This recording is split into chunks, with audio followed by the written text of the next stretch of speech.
오늘 제목은 긴 어두운 터널의 끝입니다. 우리 김보라 사모님 성경 봉독하고 있나요? 네, 중간에 멈춰져 있습니다. 멈춰져 있어요. 긴 터널이 있을 때 거기에서 멈추면 어떻게 됩니까? 사고 납니다. 사고. 느리지만 한 걸음 한 걸음 나아가는 우리 모두가 되었으면 좋겠습니다. 아멘. 지난주에는 우리가 다윗의 유언에 대해서 나누었고, 우리가 자녀들에게 무엇을 남겨야 된다 그랬죠? 믿음을 남겨야 된다. 우리 이복순 집사님께서 아주 명쾌하게 답을 말씀을 해주셨습니다.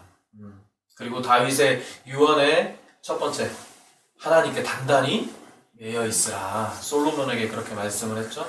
그리고 하나님 여호와의 명령을 지켜 행하라고 그렇게 말씀을 하셨습니다. 그리고 그리할 때에 어떻게 된다? 하나님께서 형통함을 주신다라고 그렇게 다윗이 유언을 남겼습니다. 우리 오르난 오벳 제 자녀에게도 약속을 했습니다. 우리 박 집사님께서 주신 그 Y라는 책, 얇은 이런 동화책은 이제 거의 다 읽었고, Y라는 그 책을 한 권씩 읽으면 아빠가 보상을 해주겠다. 우리 오르난한테. 그리고 우리 아들아에게는 아직 한글을 다 못 떼서 네가 빨리 한글을 뗀다라면 핸드폰을 사주겠다. 네. 왜냐면 학교 다니고 엄마한테 아빠한테 뭐 전화할 일이 있을 테니까요. 이 미션을 수행하기 위해서 뭐 열심히 또 노력을 하겠죠. 그러니까 우리가 하나님 말씀에 순종을 할 때에 하나님께서는 이 인간 부모도 이렇게 사랑하는 자녀에게 보상을 주듯이 우리 하나님께서는 더 큰 보상으로 우리를 상 주고 싶어 하시고 은혜 내려주고 싶어 하시는 분이시라는 것입니다. 이 아이들이 부모의 말에 순종할 때 이렇게 상을 받게 됩니다. 우리 또한 하나님의 자녀로서 하나님 말씀에 순종하고 그 하나님이 주시고자 하는 그 상급을 우리가 당연히 또 받아서 누리는 삶이 되어야 되겠죠. 인생을 살아가면서 또는 살아온 세월을 돌이켜보면 우리 모두가 다 힘든 세월들이 있습니다. 우리 할머니들 손을 보면 참 마디마디가 굵으시고 참 많이 고생한 것 같아요. 남자들의 보편적인 그 고생, 힘든 시절은 언제일까요? 맞습니다. 보통 군대입니다. 군대. 저도 30대 중반, 중후반까지 꿈을 꿨어요. 근데 그 꿈의 이제 주기가 점점 멀어지긴 하는데, 다시 군대에 가서 소위 말해서 뺑이 치는, 그런 꿈을 꿀 때, 잘 잤다! 이러면서 일어날까요? 아니죠. 막 이러면서 일어나게 된다는 거예요. 왜? 너무나도 힘든 시절이었기 때문에. 먹어도 배가 고프고, 자도 또 자고 싶은 그런 시절. 그게 바로 군대입니다. 끝날 듯 끝날 것 같지 않은 그 어두운 터널을 우리 모두가 다 지나야 할 때가 있다라는 거죠. 오늘은 한 나라의 장군이면서 나병에 걸린 장군의 이야기예요. 장군. 한번 그림을 보시죠. 아람은 이스라엘의 이웃 나라였습니다. 그리고 나아만은 아람 나라의 군대 장관이었어요. 군 장군이었단 말이죠.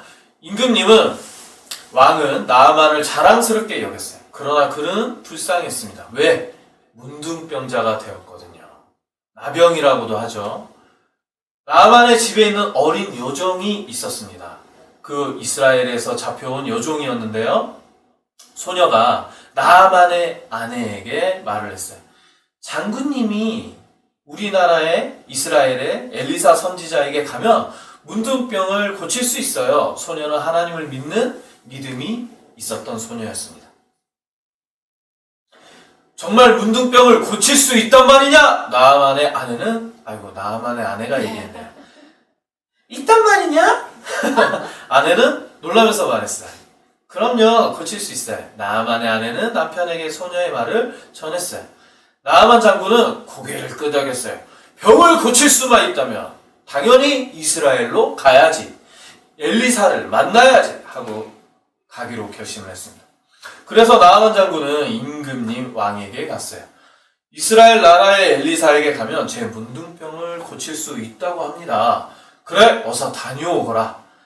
내가 이스라엘 왕에게 보낼 글을 써 주겠노라. 외교죠. 임금님은 이스라엘 임금님에게 보내는 편지를 써 주었어요. 나아만 장군은 은과 금 그리고 옷을 선물로 가지고 부하들과 함께 이스라엘 나라로 갔습니다. 이스라엘 임금은 편지를 읽고 기가 막혔어요. 나는 하나님이 아닌데 나더러 문둥병을 고쳐달라니 우리나라와 싸우려고 시비를 거는구나 하고 오해를 했습니다. 그리고 모두 무서워서 벌벌 떨었어요. 나아만 장군은 이스라엘 나라의 임금님을 찾아갔어요. 편지를 읽었죠. 그리고 이 왕이 편지를 읽고 나서 옷을 찢었습니다. 이따가 설명을 드릴게요. 이 소문을 엘리사 선지자가 들었어요. 엘리사는 임금님에게 하인을 보냈어요. 임금님, 걱정하지 말고 나아만을 제게 보내주세요. 그래서 임금님은 나아만 장군을 엘리사에게 보냈습니다. 나아만 장군은 부하들과 함께 엘리사의 집에 도착했어요. 그런데 엘리사가 문 밖에 보지도 않고 만나주지 않았어요. 하인이 나와서 나아만에게 엘리사의 말만 전했습니다. 요단강에 가서 몸을 7번 씻으면 몸이 깨끗해진답니다 라고 말을 전했어요. 나아만 장군은 화가 났어요. 감히 엘리사가 나와서 자기를 반갑게 맞아주지 않았기 때문이죠. 당장 우리나라로 돌아가자. 요단강보다 자기 나라에 있는 강이 훨씬 깨끗했고 이렇게 보기에도 사실 우리가 요단강 하는데 우리나라의 뭐 섬진강, 낙동강 이런 강들 보면 굉장히 넓잖아요. 폭도 넓고. 근데 요단강을 실제로 가서 보면 저도 뭐 가보진 않았지만 자료상으로 보면 굉장히 좁습니다. 좁고 이게 강이 맞나 할 정도로. 그러나 부하들이 말렸어요. 장군님, 요단강에서 몸을 7번 씻는 것은 아주 쉬운 일입니다. 장군님, 만약 더 큰 일을 하라고 했다면 하지 않았겠습니까? 하물며 씻으라고 하였으니 너무나도 쉬운 일이잖아요. 그래서 나아만 장군은 요단강으로 갔습니다. 이 부하들이 정말 지혜롭게 얘기한 것이 이때에 이 나아만 장군은 얼마나 이웃 나라들과 큰 전쟁을 치렀겠습니까?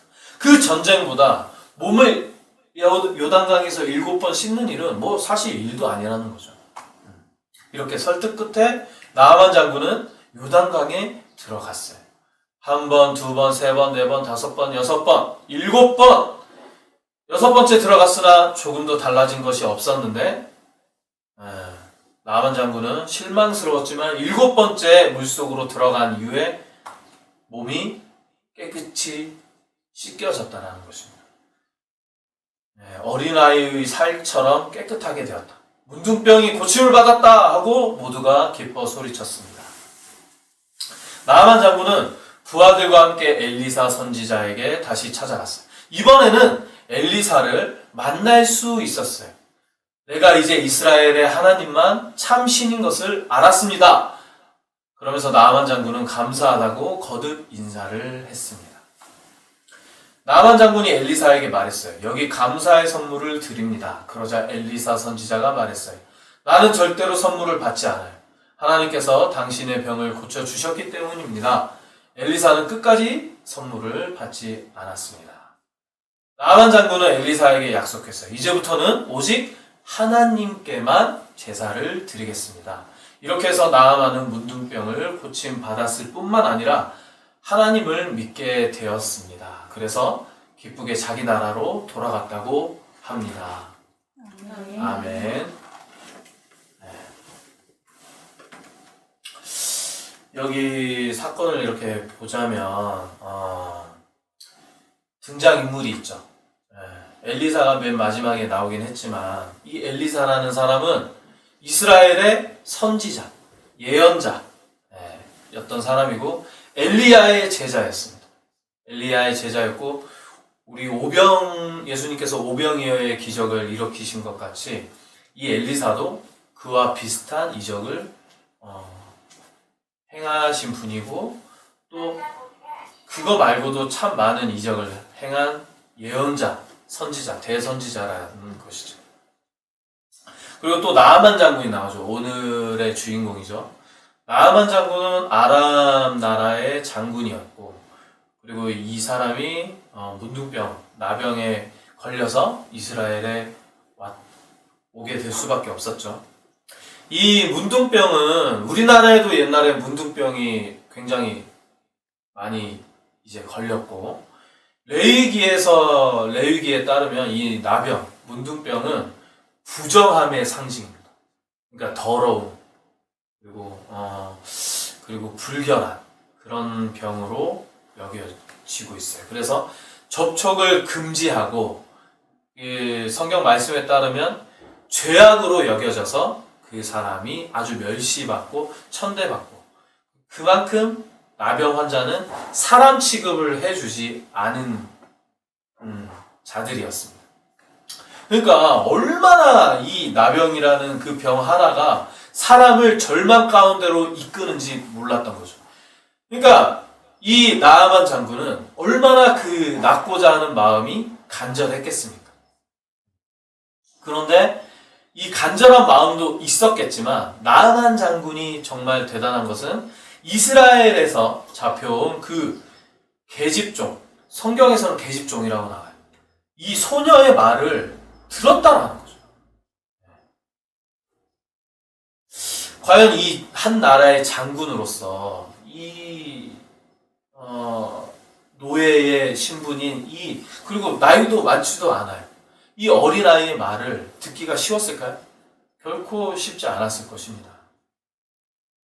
그럼에도 불구하고 나아만 장군은 그 아이의 말을 믿어보기로 결심을 한 거죠. 그리고 이스라엘의 왕이 나오죠. 이스라엘의 왕이 나오는데 시비 거는 걸로 착각을 해요. 아람 나라가 워낙 강대한 나라였기 때문에 내가 만약에 한 나라의 장군의 이 부탁을 들어주지 못한다면 이 아람 왕이 나의 부탁을 거절하고 전쟁을 할 수 있는 빌미를 제공할 수 있을 거라고 착각을 한 겁니다. 그리고 성경을 읽다 보면 많은 사람들이 옷을 찢는 장면이 나옵니다. 그 옷을 찢는 문화는 무엇이냐면 자기가 슬프거나 고통을 받거나 화가 났을 때 그러한 것들을 옷을 찢음으로 인해서 그 감정을 표출을 하는 거예요. 그게 이스라엘의 문화입니다.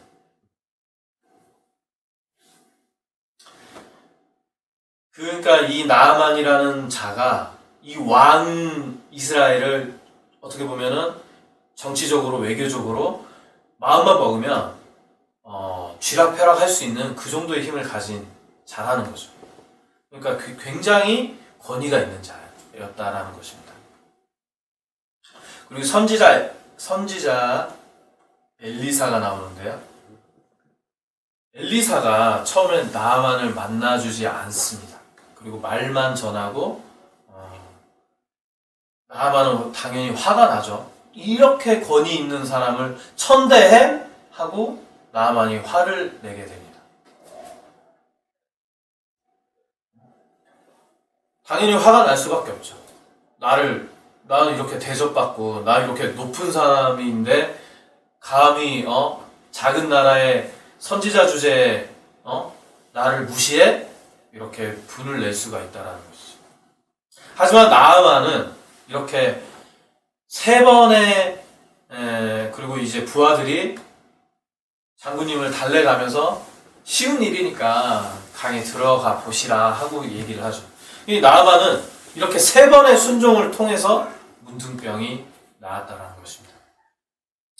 처음에 이스라엘에서 잡혀온 그 어린 여종, 그리고 만나주지도 않았던 엘리사, 그리고 신분이 한참 낮은 자신들의 부하들의 말을 들어줬다라는 것이죠. 나아만이 사실상 이 권위를 봤을 때 마음만 먹으면 이들을 모조리 죽이고도 남을 사람입니다. 죽이지 않더라도 큰 벌을 내릴 수 있는 큰 권위를 가진 사람이에요. 하지만 결국 나아만은 순종으로 하나님의 살아계심을 체험을 하게 되었고 오직 하나님께만 예배를 드리겠다고 이런 고백까지 하게 되는 사람까지 이르렀습니다. 결국 이 순종을 통해서 하나님의 사람이 되는 큰 복까지 누리는 사람이 되었다라는 거예요. 세상의 눈으로 봐도 세상에서 정말 잘 나가는 사람 나아만 장군. 그럼 그도 피해갈 수 없는 어둠의 터널을 직면하게 되는 것이죠. 그리고 그 순종으로 어떻게 됐다? 그 터널을 이겨낼 수 있었던 것입니다. 간절하니까 할 수 있었다라고 볼 수 있죠. 하지만 완악한 사람은 순종하지 못합니다. 완악한 사람에게 뭐 의사한테 데려간다거나 정말 좋은 약을 준다거나 그러지 않는 이상 뭐 가서 씻어라 7번 씻어라 그리고 어린아이가 뭐 하는 말을 그렇게 들을 수 있을까요? 못 듣는다는 거죠. 완악한 사람은 아무리 좋은 말, 아무리 선한 말, 아무리 은혜로운 말을 한다고 해도 한 귀로 듣고 한 귀로 흘리는 사람이 바로 완악한 자의 태도입니다. 하지만 나아만 장군은 화가 났음에도 다시 분을 삭히고 순종하고 자기 자신을 위해서 그렇게 노력을 한 거죠. 그리고 자기 자신을 위해서 노력을 한 거지만 그 병을 치유받고 하나님이 사람이 될 수 있었던 나아만 장군입니다. 그리고 이 오늘 본문, 이 그림에는 나오지 않았지만 이 엘리사의 종이 나옵니다. 엘리사의 종 게하시라는 종이 나오는데 병이 나은 나아만은 엘리사에게 무엇을 하고 싶어 했죠? 갖고 간 금과 은과 옷을 선물하고 싶었습니다. 하지만 엘리사는 받지 않았죠. 그런데 이 오늘 본문 말씀의 이제 후반절을 보게 되면 엘리사의 밑바탕에는 일만하게 뿌리인 돈에 대한 욕심과 그 돈에 대한 사랑이 있었습니다. 그리고 그런데 이제 엘리사는 그 재물을 경시하는 사람이었음에도 불구하고 이 게하시는 재물을 탐내는 사람이었던 것이죠. 이 게하시는 이 나아만 장군에게 엘리사 스승에게 말하지 않고 몰래 쫓아갑니다. 쫓아가서 거짓말을 하고 그 물건을 받아와요. 엘리사가 보냈다면 거짓말을 하게 되는데 이는 나아만이 어떻게 됐죠? 자기 병 고침을 받고 하나님의 은혜를 받았죠. 하나님의 그 거룩함을 이 게하시가 더럽힌 것입니다. 자칫 잘못하면 은혜가 풍성한 이 나아만 장군의 그 마음에 그 믿음을 다시 떨어뜨릴 수 있는 행동이었어요. 악한 행동이었어요.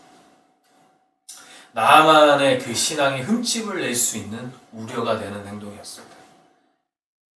결국 이 게하시는 어떻게 되었을까요?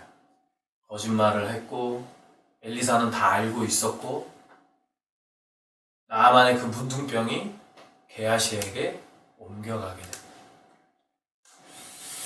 사무엘상 15장 22절을 보면 우리가 모두가 잘 알고 있는 순종이 제사보다 낫다라는 말이 있습니다.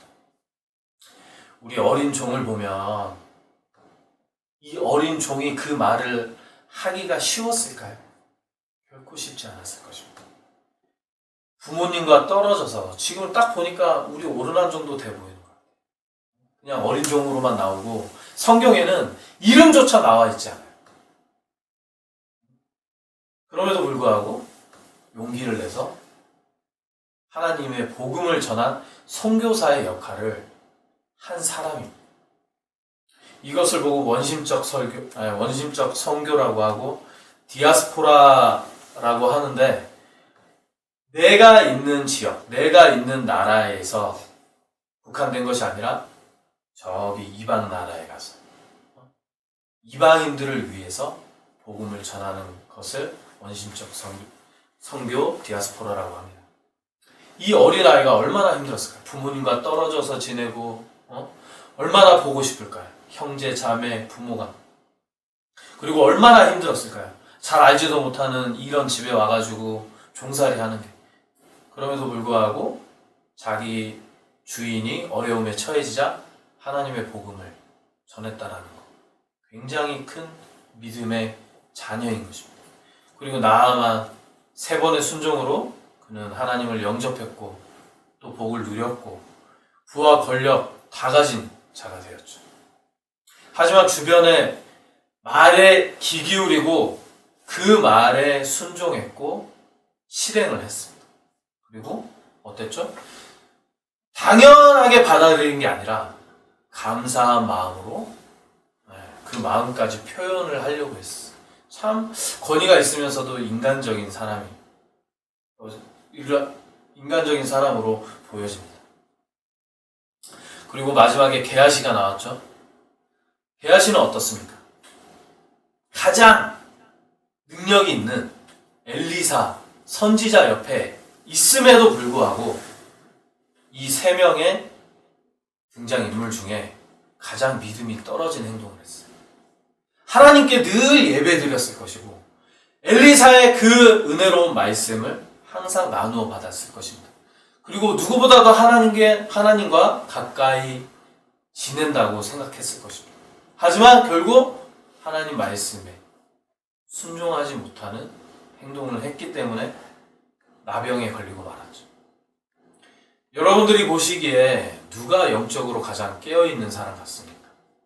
제가 봤을 때는 이 어린 종이라고 생각을 하는데 자신의 삶을 비관하고 슬프고 괴로울 법하지만 그럼에도 불구하고 하나님의 말씀을 전한 사람이기 때문입니다.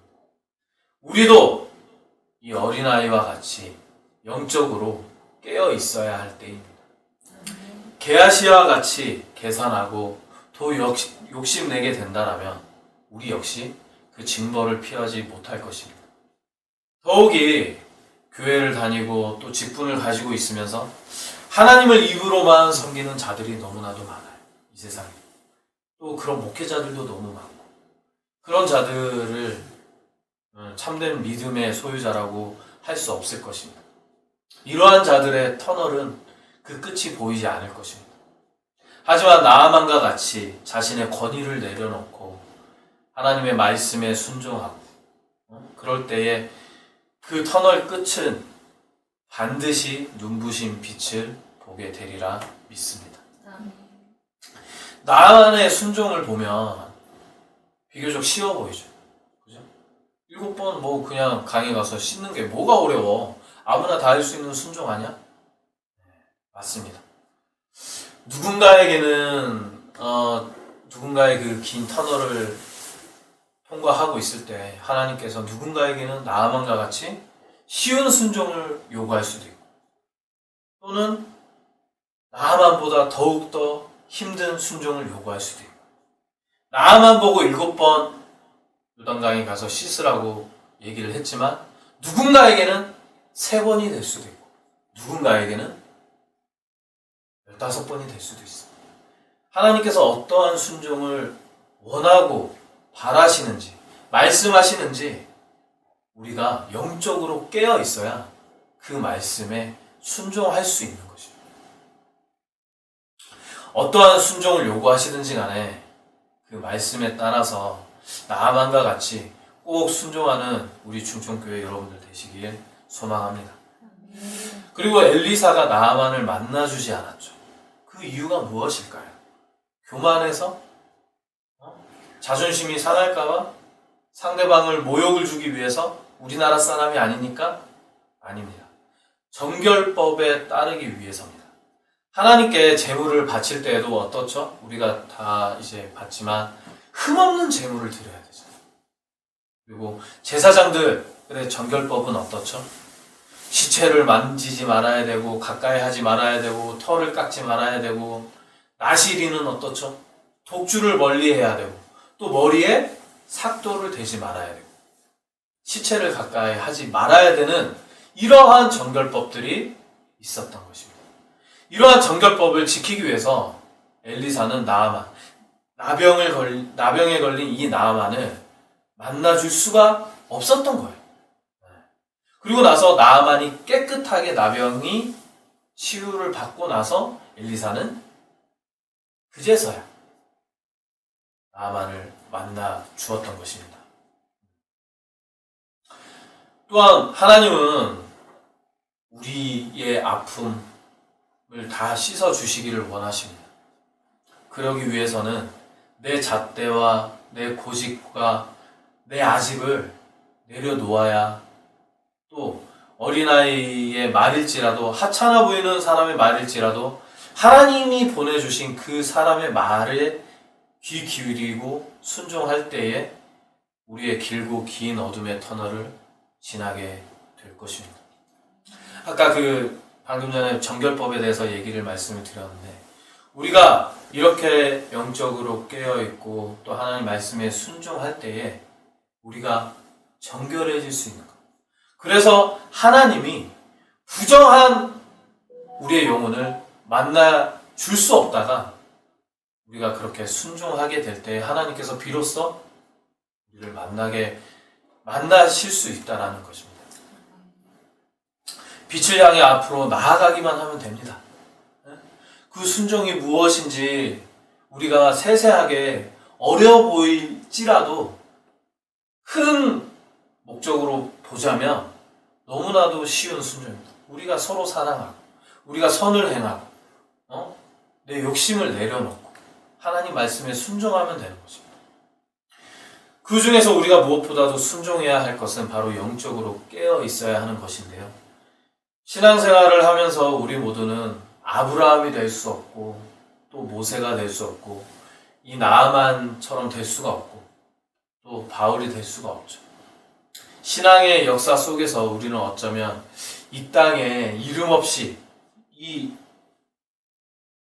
어린 여종과 같이 이름 없이 사라질지도 모릅니다.